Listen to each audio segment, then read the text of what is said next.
Start your day with Quaker Protein Instant Oatmeal. The instant oatmeal ready to help you tackle whatever your day brings. Like wrangling your toddler into their car seat. That was fun. Coaching your 6th graders soccer team. Go girls! And carrying all the groceries in one trip. Whew. Try Quaker Protein Instant Oatmeal, granola, and bars. Great taste and a good source of protein. Quaker, bring out the good. John! What? Red 7! I don't know what Red 7 means. Hot route! I don't. What is hot route? Will you just go stand on the other side, please? Down! Come on! Ready! Down! Set! Hut! Hut! Hut! Hut! Hit me! Booyah! That's what we call a sack lunch. Nom, nom, nom, nom, nom, nom. It's time for the Soonerscoop.com postgame show presented by Eskridge Lexus in Oklahoma City. Eskridge Lexus is the official travel partner of Soonerscoop.com podcasts. Now, here's your road crew, Carey, Eddie, and Bob, wrapping up all the action and reaction from this week's game. All right, welcome back. It is great to be back on the Eskridge Lexus Postgame Podcast, where we're wrapping up the spring game and watching a little OU softball where defensive plays are being made left and right in front of us. Welcome back. Sooners finish off their spring game. We're finally back podcasting about 8 o'clock. I think that thing was over about 2:30, and not really, to complain. I mean, it was pretty cool. John Mateer hung out probably an hour and a half after the game, signing every single autograph for every single kid. Hopefully it was kids in attendance and not grown men. But he came in. He was the last one to come in the interview room. Enjoyed getting to catch up with him. But obviously Brent Venables was at the podium. So was Ben Arbuckle. Then John Mateer came in. Danny Okoye probably stayed in there about as long as anybody today. What did he go, George, about 30 minutes after the Danny game? Okoye? Yeah. It felt like he was in there 30 forever. minutes? No, it was like 10 minutes. Yeah, I don't know. But It felt like it was forever. 30? No way. But he was in there a while. He was great, too. Great to talk to. But today, a focus on the run game, a focus on the tight end position. And I don't know. I know you have stats. I'm trying. Okay. Can I just say? I got him right here. Can I say something before we get going? Yeah. I think it's super lame that the game was not televised. Yeah. I mean, look, it's different for us probably than it is for a lot of people because we're dealing with a lot of people that don't live here on Sooner Scoop. I mean, certainly, you people listening on a podcast, and that's not a you people, you guys that are listening on the podcast, we know where you're listening from. You're listening in Oklahoma City, Tulsa, Dallas, Fort Worth, a lot of people in Chicago for some reason. But, and then you're all spread out throughout the region, and we get people from California a little bit, but like, you're in the general area. If you listen to our podcast, you probably could have driven to the game today for the majority of the people. But like the people on the website, those are people that are reconnecting through Sooner Scoop. And we found this out. Worldly in some cases, yeah, right? I mean, like, Eddie, you know this. Like, when we had the merch stuff going, we would have people that would drop in here on Fridays, and they were coming from like Washington D.C. Sure. We were sending things all over the country. We know where we sent it. We had a pastor from Washington that's been here a couple of times, brought his kids over. I'm like the people that are out there that are OU fans, and it's kind of a shame on Brent thing because as I and he's probably mad at me because I asked him in his press conference why it wasn't on television. And I feel pretty confident in saying that the reason it wasn't on is because Brent didn't want it on. I think OU would have loved to have had it on SEC Plus, like what Georgia and Florida were on there today. Is that right? Yeah. And, look, it's somewhat becoming a norm. Texas didn't televise their spring game. OSU didn't televise theirs. The TLDR, they don't want the tape out there. Yeah, which I get. It's a paranoid take. Every coach doesn't I think want the thing that their sucks. game. I just think it's annoying that there was everybody was bitching a year ago about, well, we don't want to play a spring game because the spring transfer portal. Right. And so they took it away last year, and a lot of programs didn't have a spring game, and it was stupid. And then this year they're like, well, we're going to have one, but we're not going to let people watch it. it just rubs me the wrong way. And I didn't do anything. Like, they didn't do anything today that was, like, revolutionary. I mean, other than an Andy Bass pass. We learned more about what Oklahoma's going to do offensively listening to Gabe and Teddy on the Oklahoma Breakdown than we did watching them today. Hey, want to stop real quick and tell you guys about our good friends, our longtime sponsors of the Postgame Podcast, Eskridge Lexus. Ed and Will and the guys over there taking care of people left and right. They've just got in the new redesigned IS350, which is what I drive. They have a couple available on the ground and several more incoming in the next few weeks. So if you're interested in driving the car that Carey Murdoch drives, give them a shout, eskridgelexus.com. Also, you can give them a phone call at 405-755. I want to say 9,000. I'm going to look that up, but I believe that's a number off the top of my head. So anyway, thanks to them, they help us out too. Besides just the podcast, I know like this year, I think OU Texas, you guys took a brand new Lexus down there. But anytime SEC media days, things like that, guys, you always know they take care of you guys and get you a new car to drive. 100%. I'm looking forward to maybe popping over there and getting one before we go over to Fayetteville for a baseball series here in a couple weeks. So we should drive to Ann Arbor in one. We definitely could get one if you want to do that. I'm more amped up to try to get a road trip in because of the fine people over at Eskridge Lexus. Yeah, I think I'll just fly you guys to Ann Arbor. We got to get you back from that thing. Anyway, 405-755-9000. Give them a call. Tell them that you heard about them on the Sooner Scoop Postgame Podcast, Eskridge Lexus Postgame Podcast, and they will do whatever they can to help you guys out. EskridgeLexus.com or give them a call, 405-755-9000. Thanks to the good folks at Eskridge Lexus Podcast. Now back to the Eskridge Lexus Podcast. Overall, though, good day. It was a really good day. The weather was nice, good crowd. I think that they announced 31,000. I assume that's what it was around. I don't know if they're fibbing on the numbers, but it was a good crowd. It was a good Saturday down there, and I think that we definitely learned some things. By the way, I don't know if we learned a whole lot of things, but we learned some things. I think about what this team could be. I'll tell you some things I learned just off the top of my head, just quick fire. I learned that Rocky Beers is a pretty good tight end. He can catch the ball. He can make yards after the catch. I learned that. Our TV feed went out. I think it's just ESPN. Anyway, we learned that they're going to use the tight ends. I think I learned that OU has a very physical group of running backs, even without Xavier Robinson out there, even without Torrey Blaylock out there, the freshman. I think I learned that Lloyd Vaughn is a guy that OU can use to win ball games. And use to gain yardage on the ground in the SEC. It will be interesting. He ends up with 14 carries for 69 yards today. Lloyd Avant did. DeSephon Walker, 8 rushes for 81 yards, averaged 10 yards a carry. Now, that was probably extended out because of the 36-yard touchdown run, but I thought he ran the ball really well. Jonathan Hatton's touchdown run, he ran over a couple people, ends up with 6 rushes for 26 yards, 4.3 on average, had the 12-yard touchdown run. I think I said 36, 17-yard for the touchdown run for DeSephon Walker. But those 3 guys, and I think that we knew that they were going to try to run the ball. They wanted to work on running the ball. They certainly made a statement of it there on that first drive. Like, it was just feed the ball to Lloyd Avant and let the offensive line go to work. And guys, overall, I think that that's kind of where the run game and maybe this offense begins and ends for me, is if that offensive line can just continue to develop, build chemistry alongside one another, that's a really good starting five. Well, and Brent said it's the most cohesive group or whatever that they've had on the offensive line since he's been here. And I wrote, you'll read it tomorrow on Sooner Scoop, 10 Things I Think I Know.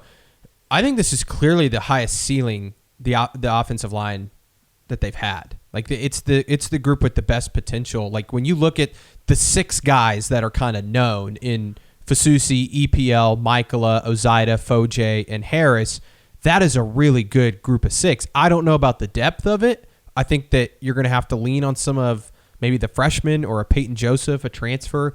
But those 6 guys, I feel really good about. And, guys, the running back room, I thought all 3 guys, you mentioned Lloyd Avant. He was solid all day. Solid. Yeah. Hit the hole, ran hard, was tough to tackle. I thought Jonathan he's on Hatton kickoff return, which I kind of like. I would love seeing that. He's a specialist at it. He's really good at it. Jonathan Hatton came in, had a nice touchdown run, and then DeSephon Walker to me was the guy that I was like, man, they might have a dude in DeSephon Walker, and Xavier Robinson and Torrey Blaylock didn't even play, and we know they're good players. The other thing I learned, guys, today is right now as we stand here, what is it, 4 months from the start of the season? Give or take. Whit Neubauer is definitely the best backup quarterback on this roster. Yeah, I think so. The ball that he threw to Jasir Rogers there in the first portion of the game, great throw. Like you can work with that. They like Whit Neubauer. Shout out Mercer. I've said that. They like him. He's an accurate guy. And I will say, to be fair to Bo Bentley, yeah, we should defend him a little bit. He was thrown to the freaking wolves today, man. I mean, he went against the ones the entire day. That's the thing. What you didn't know and what we haven't said is, yeah, John Mateer and OU ran the ball pretty well. They ran against the twos the entire day. It was basically the red team was your starters and the white team was everybody else. Yeah. And look, I saw some things today in terms of what we're talking about with them focusing so much on the run game. Isaiah Satania was wide open for a long touchdown pass. Hayden Hansen was wide open for a pass. Well, I think that was inside the 5-yard line, wasn't it, George? Yeah.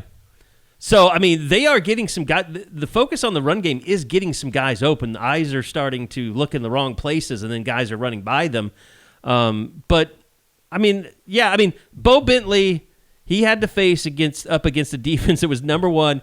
There was one time when Danny Okoye just blitzed up the middle. He had no chance, and some guy was behind me, like in the stands. He's like, Bo Bentley's got a happy feet. And I was like, he's just trying to not get murdered by Danny Okoye, who basically guessed the snap count. Well, and Boganowski just came, I think it was it was Bo Bentley's first possession, and it was like third down, and Boganowski just unblocked right up the middle, and he would have killed him in a real game. There were some guys defensively that I thought really stuck out today, whether it be Danny Okoye, 4 tackles, 2 tackles for loss, also had a quarterback hurry. Nigel Smith, I thought, had a really good game. Reggie Powers looked really good. Michael Boganowski, obviously, is going to kill people this year, and I thought the guy that really popped from a play style and it just seemed like he was all over the field, I thought Cortland Guillory had a fantastic day. Yeah. I loved the secondary. I wrote Eli Bowen murdered a guy out there tonight. The secondary was strong, man. And it felt like, I was telling Eddie this in the instant reaction, felt like all of them had a pass breakup or a big tackle. Omarion Robinson had a couple nice strips. He led the team in tackles. Omarion Robinson and Tristan Haynes both had 7 tackles. Well, Nico Jandro had 7 Nico Jandro, but that secondary's deep, man. They've got some dudes maybe a little bit deeper than we thought it was. Because I know that was something that we talked about through the entire spring is, do they have enough numbers at safety? They looked pretty good. And George, we were talking about it on the way back. I think Jacoby Johnson might be slowly but surely and maybe even quietly coming into his own. Yeah, and he's been good. You saw that today? I don't know if I saw that today, but maybe I missed it. He made a really good tackle on one play. I thought he doesn't show up on the chart really, but I thought Prince Ijeoma looked pretty good at times. Yeah. He's so definitely getting a little bit more run than I guess I kind of figured he would. Who else would? They don't have a ton of guys. Sure, that's a good point. That's a good point. But I thought Tristan Haynes looked really good. Yeah. He had some 7 rough tackles, moments, though. 7 tackles, 1 tackle for loss. Well, there was the very first big run. He had a chance to tackle Lloyd Avant, and Lloyd just ran right through his. It's the thumbnail on the instant reaction. There you go. You know who we don't talk about ever that I think he looks good in a uniform? He had a tackle for a loss today. C.J. Nixon. That might be somebody to just maybe keep an eye on. And I'm talking like maybe a year from now being in a spot where he could be somebody that is really starting to develop into somebody that could be a player for Miguel Chavis. Who is 97 or is it 92? 97 guy that Shield was Knight. Opposite. 97 Shield Knight, dude. He looks good to me. 4 tackles today. I thought, he was opposite Jake Krell all day, and Jake Krell's fine. I mean, and it's not like he really pop, but he's bigger than I thought he was, and he moves pretty well. I remember you went and saw him 2 or 3 times in high school. I went up there the night that he committed to Oklahoma. I can't remember exactly. That was want to say at the beginning, it was in the month of whenever deer hunting starts, because I remember asking him if he was coming down to the game the next day, and he was like, "No, I got to go hunting."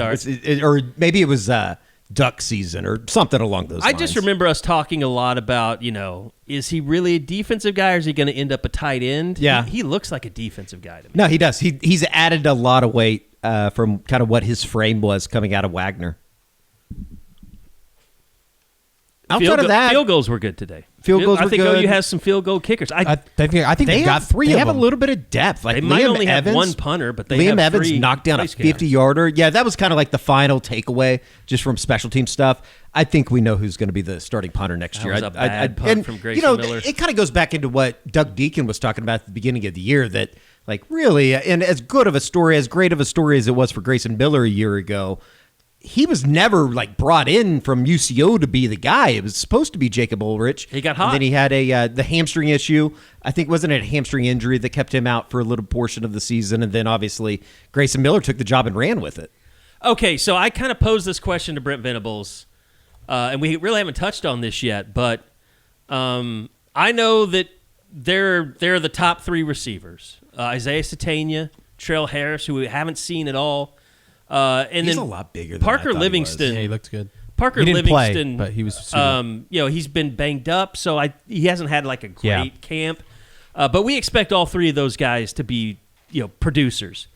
Here's the thing for me, guys. I'm really impressed by Mackenzie Allen. I'm really impressed by Manny Choice. I'm really impressed by Jashir Rogers, and that's not even counting who am I forgetting here? I don't know. You tell me. Hold on. Get the stat book out. Is he a freshman or A returner?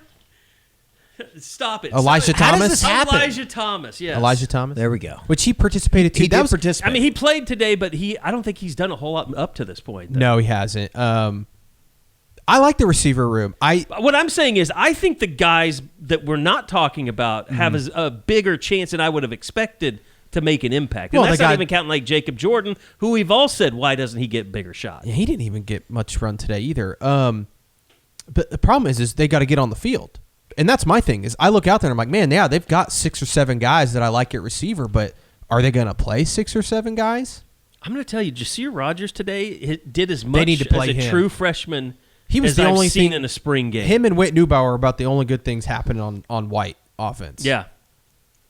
It's kind of crazy that Jashir Rogers has been able to come in and acclimate himself as quickly. He had coming 5 in from receptions for 70 yards today. some high school in Delaware where, I'm guessing the level of competition is not what he's seeing. I think that just speaks to what kind of athlete he is to be able to come in and just kind of pick it up. Who was it that he just kind of ran by on the first that throw from Neubauer? I don't It was remember. the first team defense. Yeah. They just ran by guys. It might have been Boganowski that busted coverage. I hate to just throw him under the bus. I can go back and look. But, yeah, I mean, I think that, like, Carey, basically your question to Brent was, hey, you guys didn't go spend $3 million on one player in the portal. Do you feel like you've developed depth behind some of the guys? And then as a bonus with Trell Harris and Parker Livingston. Yeah. I think that it Brent did wanted come to say together. yes. He was like, I want to be right there where you are, that we did do the right thing, that we did go out and get 3 guys for the price of 1, and then we have all these guys that look like they're couldn't be playmakers for us behind them. We were talking about it with the great JP Hughes at halftime, Carey. I just think like when you look out there and it's Livingston, and imagine that Trell Harris is out there, but Manny Choice or whomever, like the size is just so much different than what they've had in Brent's first couple of years in Norman. I mean, guys, I think Jahsir Rogers could be like it's a spring game. really good. It's a spring game. He is But yes. incredibly athletic. I'm just going to say it. I think he could be like a nationally breakout true freshman this year. I just don't Like know that we if he's- thought How much is he gonna Fasusi get on was the gonna be. field? Yeah, That's the problem. That's the thing. I don't trust his position coach to put him out on the field enough. Yeah. And are there just guys that are better? I don't know. Like I would, I still want to in my see, brain, I I want to see Trell Harris. I want to so see bad. Elijah Thomas. I want to see Yeah. Trell Harris. Yeah. Trell Harris, he was catching passes for John during some of the timeouts. He is a lot bigger than I thought he was. Yeah. He's What was 6'1". his? What did he have Was it an ankle cleanup? I honestly don't know. I thought it was a knee scope, but I could be think completely that's wrong right. about that. I think that's right. K-pop Demon Hunters Haja Boys breakfast meal and Huntrix meal have just dropped at McDonald's. They're calling this a battle for the fans. What do you say to that, Rumi? It's not a battle. So glad the Saja Boys could take breakfast and give our meal the rest of the day. It is an honor to share. No, it's our honor. It is our larger honor. No, really. Stop. You can really feel the respect in this battle. Pick a meal to pick a side. Ba-da-ba-ba-ba. At participating McDonald's while supplies last.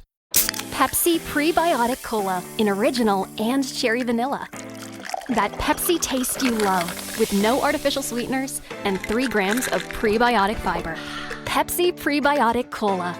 Unbelievably Pepsi. But it was good to see he wasn't in any sort of boot or brace. The funniest moment of the day was, everybody, even if you're hurt, was suited out there today. They had Ivan Carey on out there, full like a broken collarbone. Full uniform with a sling on. Yeah. You can tell also that UK Dan has just started on the crutches because he was having a hard time getting around without the scooter. I mean, that's a lot of weight to move around on the crutches. No doubt. It was a good day, though. I mean, I think that there's just not a whole lot to take out of it, but at the same time, it was good to kind of put some better than whatever we watched last with what we've heard. Let me ask you this: how was the Owen Hineki reveal today, or whatever you want to call it? I thought it was hilarious. I thought it was good. I wish they would have given it a bit more of a pause or had some sort of video of him. Say, but it was good. The mini men coming out to that. That was pretty odd. The best part was him hugging Kip Lewis. Kip Lewis waiting for him. That was pretty sweet. It has to be a pretty good time to be Owen Hineki right now in Norman, Oklahoma. I mean, he is very beloved in a world of college athletics where everybody's trying to get out of college as early as possible. Like him coming back, it kind of dawned on me when we got done doing the instant reaction the other day from the courthouse, George. It just seems like he could really, and with as much as we talked about his legacy and everything like that, if he was able to go on and win a Buckus, or if they go play for a national championship, he could go down in that kind of that echelon that very, very few people get to. I was about to say, where is he right now on the team in terms of most beloved players? On the current roster. It was funny. I asked John Mateer because it just didn't really occur to me to ask anybody else, and I thought him being kind of a team leader, he would have an interesting response about Owen coming back to the team, but he was just yeah, he came back. We didn't really throw a party for him or anything. It's just we're glad to have him back. I the defensive guys, we asked Okoye the same thing, and it was a much more we were so pumped to have him back.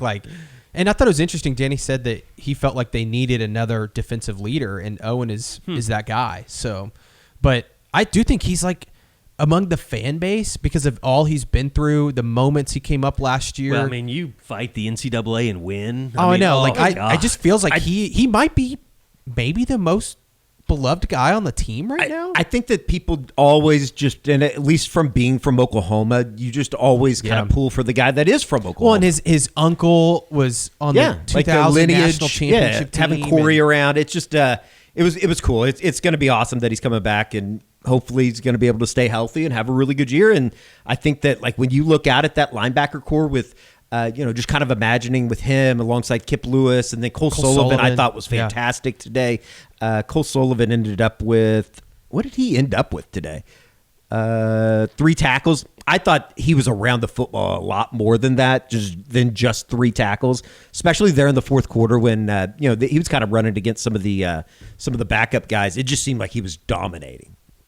The other thing it's done for Owen Hineki, too, is it's kind of raised his national profile. Andy and Ari did a show, basically, leading off with that. Pate was tweeting about it. And it's gotten people to realize, okay, this kid has a great story, and he's actually a good football player. Which, I mean, we didn't really know that he was this good when last year started. Look, and it's people are probably, getting nauseous about me talking about Hineki all the time, but we used to joke. I would joke oh yeah, Owen Hineki, my guy, down running on kickoff, and I knew he was a good football player. I watched him in high school. I knew he was good. I didn't know he was going to be this good. That play that he had last year, and I think it was the Auburn game, where he gets taken out in like the A gap and then gets Yeah. up and still sacks Jackson. He broke his Arnold. hand on that play. That's one of the best plays. And I think if you could turn on the tape and show everybody one play of Owen Hineki, it's that one. That's the play that you show. So, okay, let me ask you guys this. Let's throw this out there. After what we saw today, national championship. Where do you think this team still needs to get better? Consistency, like offensively, because they did run the football better today. Does that mean that they're going to be able to go up to Ann Arbor and run the ball, or they're going to be able to run the ball in Dallas? Let's be clear. Like, they were running the ball today. Like, the opening drive, the defensive line that they were going against was Alex Shieldknight, Jake Krell, Brian Harris, and Tank Carrington. Sure. So 3 true freshmen and 1 redshirt freshman. Like, it looked good, but I'd still think they're not out there doing it against Jaden Jackson. Yeah, David Stone. there's going to be still question marks, I think, even going into next year about what they can be offensively. But there's pieces that you think, okay, like I do walk away thinking, like, just from a look of it, that offensive line, I think, has the look of a group that can go win a lot of football games next year. My thought coming out of it is, I believe the defense can be as good as it was last year. And that's a big deal. Like, if they're as good as they were last year, that's an elite unit, right? Like, I walked away feeling more confident about the depth that they have over there, the guys that are developing, like a Danny Okoye. He seems like he's going to be a beast. You know, Nigel Smith being in the rotation, Trent Wilson, you know, getting Hineki back, Cole Sullivan, like Boganowski looked awesome, what they're doing at corner. So I feel really, really good about the defense. Offensively, I look out there and say, I think they have better pieces, but will it click? Is John Mateer going to actually, you know, show improvement? And I thought he had some glimpses today, because that's going to be the story, right? Like, if John can take another step and just be even just a little bit better than he was a year ago, then the offense will be better. And I thought the Satania touchdown, which was called back, but it was a touchdown, the 76-yarder, that was a good example of John hung in the pocket. He stepped up, he let the play develop, and then he delivered a great ball to Satania. He got rid of it pretty quick, yeah. Yeah, like, in last year, he wasn't making those plays all the time. He bailed the pocket too quickly. I think he's trusting his offensive line a little bit more. And I thought he gave a great answer. Barry Trammell asked him a great question after the game today, just basically like, are you going to be a different quarterback than what we saw a year ago? And he said yes. And he said, you know, working on pocket presence, his footwork, his mechanics, you know, understanding defenses and the knowledge of that. And I still think he needs to be better at that. And we're not going to know how good he is until they play. But that, to me, Carey, is like where I didn't walk away saying, like, man, John Mateer's just taking another step. And I don't think there's anything he could have done today for me to believe that. But that, to me, is like, can he take that step, and can OU run the football? And Carey, you asked him about it after the game, but I think it kind of goes back to what we talked about. The Dylan Gabriel example is fantastic, because I think, like, once you openly talk about, like, not to say that it was too much for him a year ago. I think he's obviously a lot more comfortable. Ben Arbuckle talked about it after the game, just like, this next year, this is it for him. He's an outstanding competitor. He knows he has to take a step. He knows he has to get better. And I think that, like, all these little moving pieces that maybe weren't there in the right spot a year ago, it's going to help. Not to mention, I think he has a tight end unit that he can rely on and trust. And everybody knows what kind of security blanket those guys are. I do think just watching the team, and again, it's a spring game, it's hard to tell, but it feels like the roster, just top to bottom, is better than it was a year ago. And that's good. You know, does that mean that it results in the same sort of performances? I mean, think about how many plays had to go Oklahoma's way against a really difficult schedule. The same thing's going to have to happen again, but I do think that they have positioned themselves well this offseason with the roster management that will allow them to compete in those games. By the way, congratulations to OU women's gymnastics. They did win their 8th national championship earlier today. KJ Kindler. Shout out. Look, I think it goes back to my good friend Brent Venables, who probably doesn't want to talk to me for a while.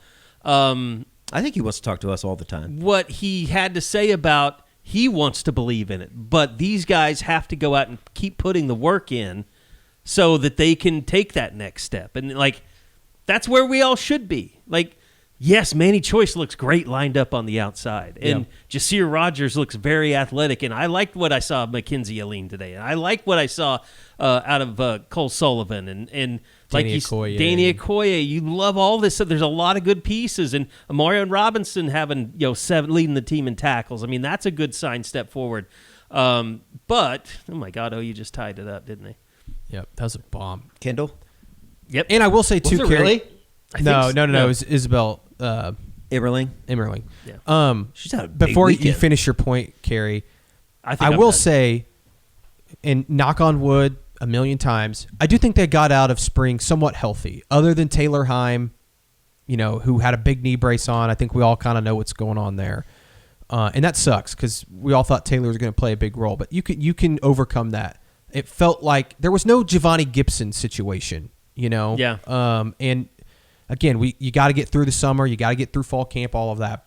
And the other thing today that they did is they just, and we mentioned it, but this wasn't like Micah Bowens to Jaden Gibson bomb at the end of the game. Like, they put Mateer in there, and they left him in there, and they put their starters and offensive line in there. They almost left him in there too long. Yeah. Like, I was looking up at the fourth quarter, like, even when they put like 2 seconds back on the clock on the final play, it's like, God forbid you look up and somebody has a devastating, catastrophic knee injury on a play that really was meaningless. I thought that was perfect, though. You play the first quarter.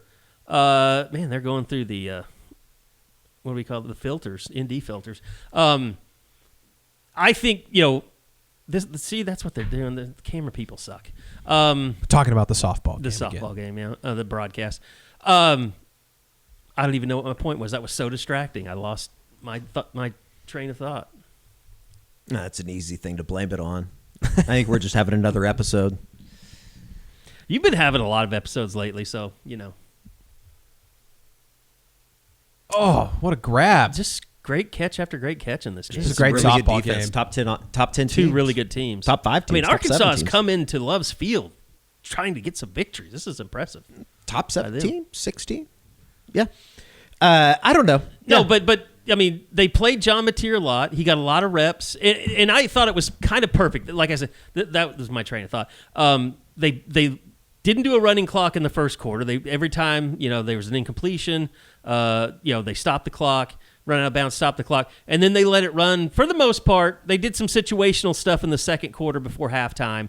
But just letting it run those last 3 quarters, just knowing, okay, this is 15 minutes, and then it's going to be done. This is another 15 minutes. It's going to be like, I think they probably didn't play as many snaps as we thought that they did. So it's probably about the perfect amount of practice that John Mateer and the offensive line usually get. Yeah, it was probably it was like kind of the cliche line of like a baseball team. They're gonna throw anyways. It'd be like throwing a bullpen game. They were out there doing their thing. They would get that in practice normally. I would have loved to have seen some good on good, but maybe that's where they feel like the injuries come from. It was funny on the post-game interview that Venables did with Plank, and he was like, "Yeah, it was kind of supposed to be an ass beating. Like this was this was what was supposed to happen. Like they planned it that way." So I don't know if that was trying to build some confidence, work on the run game stuff, and also be like, "All right, Bo, we're gonna throw you, into the fire here." And they did. Yeah. But and look, like we said, the Bo Bentley stuff. Like, no, he's not ready to be the backup today. I'm not saying that he couldn't be by the end of August camp, but he's swimming a little bit, and there's a lot that he gets thrown at him. I asked Mateer about that. Like, what's it like going up against the Brent Venables defense? Because he doesn't take it easy on you in practice. He wants to win every rep, and they threw a lot of stuff at Bo Bentley today. And the interception he had, by the way, shout out to Kaysen Kalmas for his pick today. Shout out. Pretty awesome. He got a pick, but that was one of those that he was just trying to get rid of it, thought he saw something and didn't see some guys underneath, and mistake that a lot of quarterbacks make, and especially a young one that's kind of just getting his brain beat in a little bit. Yeah. You tell yourself no one wants your college-era band tees, but on Depop, people are searching for exactly what you've got.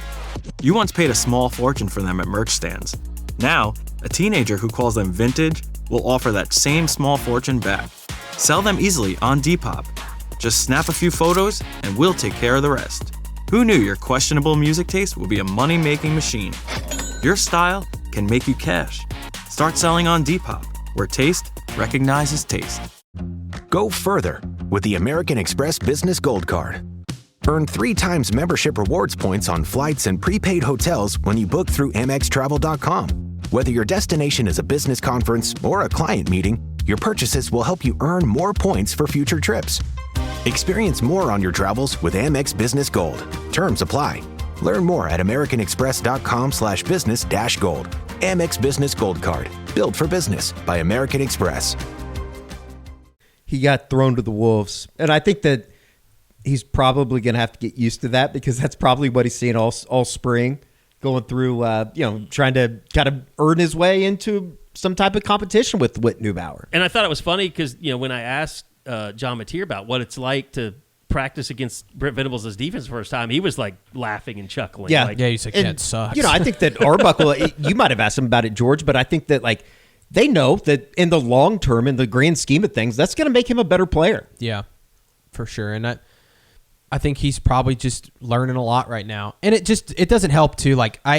As much as we like the starting offensive line, I do think the backups have some work to do. Yeah. That you look out there and it's Noah Best at center and Deacon Schmidt's out there, Peyton Joseph. I think Noah Best looks pretty damn good at center. I think he's your backup center right now. Caleb Nita's missed all of spring. Yeah. And I think both of those freshmen, even though they only signed 2 of them, Deacon Schmidt certainly looks the part, and he might have to end up being that swing tackle for I him. think so. And you mentioned something. I missed this, Eddie, but you mentioned the second drive they put Foje was in at right tackle. Yeah, and they moved Ozaida, and Ozaida played right guard, and Foje bumped out to right tackle. So I do think that's what would happen.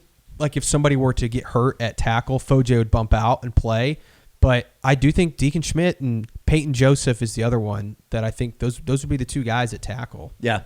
And that's an 8 though. That's an 8-some that you can work with. That's what Brent was talking. He's like, I think Brent in his head, because he was talking about the offensive line, he's like, yeah, we've got 7 or 8, which is solid. And I could tell he was like, 2 years ago we didn't have 2 offensive line. Was it 2 years ago that you look up and they're having to bring Autry Dent down from the or up from the JV squad or the scout team because they didn't have enough bodies just to travel. And they had to play Spencer Brown at right tackle. And it was just a disaster.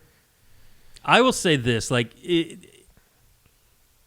should be over this, but just seeing Michael Fasusi out there and just the way he's built as a human being. He's a monster. He's a monster. He's an alien. He's an alien. Rounder. Yeah. And I think even Ben Arbuckle mentioned that in the post game today. It's just I think because we think of Fasusi in that manner, we somehow, some way, just overlook how big Ryan Foje is. Oh, I think Foje looks fantastic. And Foje, I thought, looks great. Yeah.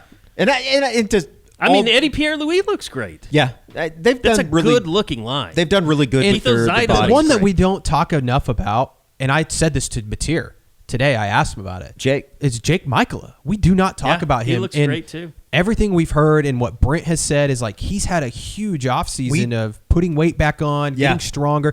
And we forget that he got here. He didn't start with the team last year till June, ended up winning the starting center spot over Troy Everett. We talked about it last year going into the playoff game, or I guess it would have been at the very end of the year when he had the infection. I kind of had just not realized how much weight he did lose. Yeah. He looks very, very good right now. And it sounds like he's gotten more vocal. He's taken on a leadership role, which you want from your center, and just another year working with John. It just... That offensive line, man, I think they can be really, really good. I do want to say this before I forget, and I told Eddie this. I don't know if this is a bold take, Carey, but I think there's a chance we're going to look up in the 2028 NFL draft, maybe even 2027, and Danny Okoye is a first-round pick. I think he has that type of potential. I think he's going to be a guy that we're going to be talking about. This is someone who is going to go in the first round of the NFL draft. I think that's a more realistic take than my Jasir Rogers take. Yeah, probably. Danny Okoye was making plays today out there. He would have had. There was they let the plays go. 2 or 3 sacks. Yes, easily. And here's the thing: we talk about Trell Harris not practicing, and that's to be a big storyline because he's supposed to be such a big part of the offense, but PJ Adebawore hadn't been practicing. He hadn't been out there either. I think he's still going to play a lot for them. He just has so many these little injuries, these ankles and foots, and he's just got to get healthy because they need him. They need him next year because you can't just play Wine and Okoye, and Gilmore didn't participate in the game either today. Yeah, he didn't, did he?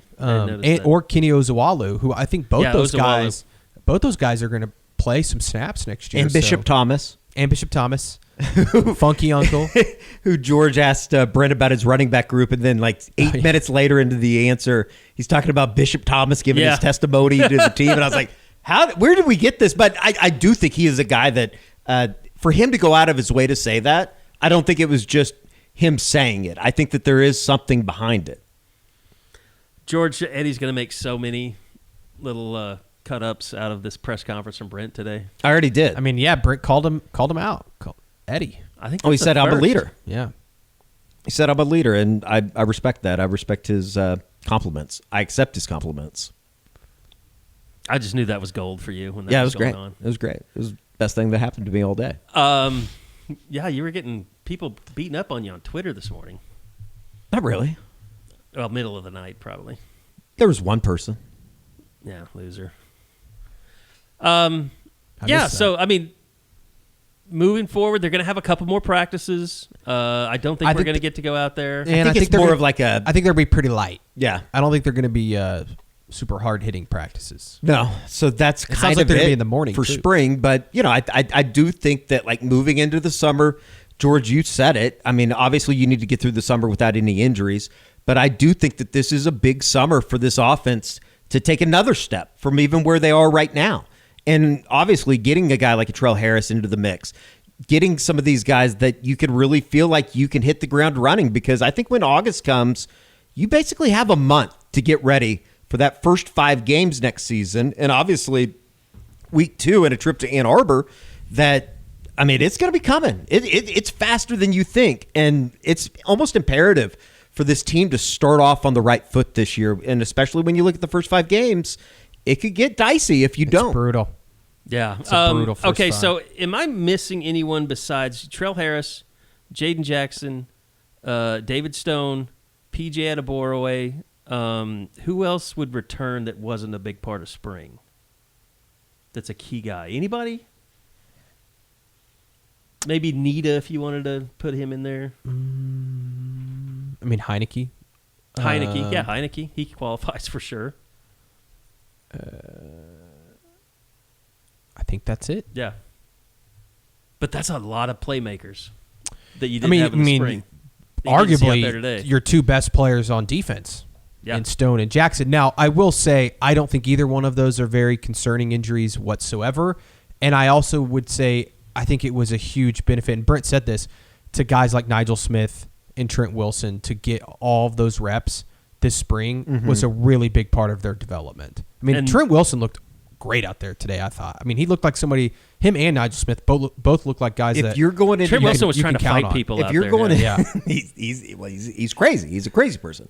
If you're going in there, though, next year with David Stone, Jaden Jackson, Nigel Smith, Trent Wilson, or Bishop Thomas, I think you feel pretty good about that interior. Yeah, I do too. And then we'll see what happens with Jake Krell if he's able to, contribute a little bit. That helps. I mean, Alex Shield Knight. Like I think some of that so much depends on too. Like, is PJ healthy? Is Wyatt Gilmore healthy? Is Kenny Azawalu healthy? They need those 3 guys to get healthy and participate. Yeah, I think what a shit product ESPN is. By the way, it's terrible. Their app. I see what people are always complaining about. That does this. It goes to commercial, then it locks up when it comes back. What a shit product. ND filters going on in the middle of the game. So okay, any other kind of final thoughts? I don't think so. I mean, it's just like I want to sit here and say that like Manny Choice is going to get 45 receptions next year. I don't know that. I don't know if I could just sit here and say that. I do think that it looked good when he threw the ball to Manny Choice on that opening possession. It's just it looked good when Mateer hit Isaiah Satania for the 76-yard touchdown that was called back. It's a damn shame that we got out there and we watched the game and people that weren't in the area are listening to us talk about it. They didn't get to see. Like, it pisses me off, to be honest with you. Well, and there's not even like. Yeah, I don't think it's that big of a deal, but I know. What I don't you guys know. mean. I mean, it's the spring game. I think more than anything, I'd like to be able to go back and watch it. But Eddie, my thing is, I know you say it's not a big deal, and it's not a big deal because we were there. No, but the spring game was agree. The spring game was invented for the fans. Like, it's always been a fan event. I agree with the take. It used to be the varsity versus the whatever. Yeah, I mean, this is supposed to be the one thing that is cheap to go to. or you can watch at home. $17 is a lot. You know, it's a nothing burger. Yeah, it is kind of a lot. In today's world, that's pretty cheap to go anywhere, though. Yeah. But I agree with you guys. It should have been televised, absolutely. And they didn't even. There's no even like the other frustrating part is like, you know how they usually do like the highlights of the game. Yeah, they didn't even put out like a 5-minute highlight reel of. I don't think that they were shooting it. But that's crazy. No. In the stadium, they had closed caption. They were doing a television broadcast in the stadium. If you were at the concession stands, you could see the game. See, and that's crazy. They should put those out. They should put out like a 5-minute reel of those highlights. I don't know. You can't let the coaches decide on that stuff. You just get, because it's nothing against, really, I'm not railing against Brent, because every coach, I mean, as you said, Texas did it. OSU did it. OSU did it. Like, it's just the paranoia world that we live in. If you leave it up to the coaches, they're going to do stuff that's not fan-friendly because they think that it's going to hurt them. Yeah. And I you have get to have where they're some coming balance. from. I just don't think that, I don't think that you're going to lose to Michigan because they've been studying your spring game tape. Yes. There was nothing out there today. Well, the halfback pass from Andy Bass, they tipped their hand there. I need to talk to my boy Brett Bogert. I know that he can throw the ball better than that, Andy. I know you can throw the ball better than that. Well, he was. I think he was trying to get it to Rodgers. He was not open either. Was he? Yeah, I mean, Eli Bowen was. They probably hit that so many times during practice, and then they got into a real game, and it just wasn't there. He didn't know what to do with it. Well, it's hard, too, to, go out and run a trick play that you've probably run in practice against the team that you're playing against. Yeah. No doubt. But it was a great day. Are we enjoyed hot seat John Kuziewski for losing his head coaching debut? I saw Todd Bates got a Gatorade bath for the win. I didn't even know that he was the head coach until halfway through the game. If I was Kuziewski, I'd be like, well, this is bullshit. By the way, roster. Never do the coaches in-game games again, please. Somebody got something free out of it. I don't know what that girl won. I wasn't really paying attention. I was laying down. What on I the want to field know at is that why point. was Miguel Chavis in a boot? What was Miguel Chavis? I don't know. What is he doing? How is he always not in a boot? That's my question. I mean, I was going to say something. place I was all going to the say time. something to him, and I never got in shouting distance of him. I think Bill Beatenbow did enjoy our instant reaction with Owen Hineki, though. He came up and asked me if I enjoyed going to the courthouse. I was like, yeah, I loved it. I think I'm going to be a lawyer. Put you in touch with Jason Kersey. See how to make that happen. Absolutely. All right. That's going to do it for the Eskridge Lexus Postgame Podcast.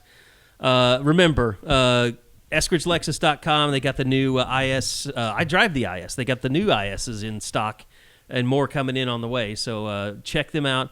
EskridgeLexus.com. Always a great time to mention their names because it's always on a postgame podcast. So thanks, everybody, for listening. Sights and sounds, right, Eddie? Oh, yeah. If you haven't seen it, it's going to be we shot it a big from one. We had two different people shooting today at both ends. Let's say this. It will be up by noon on Sunday. Okay. Faster. And I'm hoping to get it up tonight, but for sure it'll be ready to go by the time you get back from church on you Sunday. look like a man that really needs a beer. Yeah, You were at baseball I'm going last to go night. home. It's been a long day. I'm tired. But I'm going to put it together tonight. So, yeah, I'm excited. We got some pretty good stuff. I thought we got really good, some good shots of like the Jasir Rogers grab in the first quarter that I know of. The two rushing touchdowns, I thought the Jonathan Hatton one was probably the shot of the day. And some pregame stuff, Owen Hineki coming out of the tunnel. It was good. It was a great day. All right. Well, we'll be back at it again next week. Sooner Caravan's coming up. Yeah, and on Monday, we'll probably on the Scoop YouTube channel go through some of the post-game stuff with Danny Okoye and those guys. Okay. I thought there was some really good stuff in there. Yeah. And we did talk to Jasir Rogers after. And to Zephyr Walker. Yeah. All right, that's going to do it. Thanks again to everybody for listening, and we can't wait to get back in August and September for the post-game podcast to get rolling once again. And so everybody have a great off-season, although there really is no off-season with summer camps and caravans coming up. So just stay tuned to Sooner Scoop, and we will keep you guys in the know.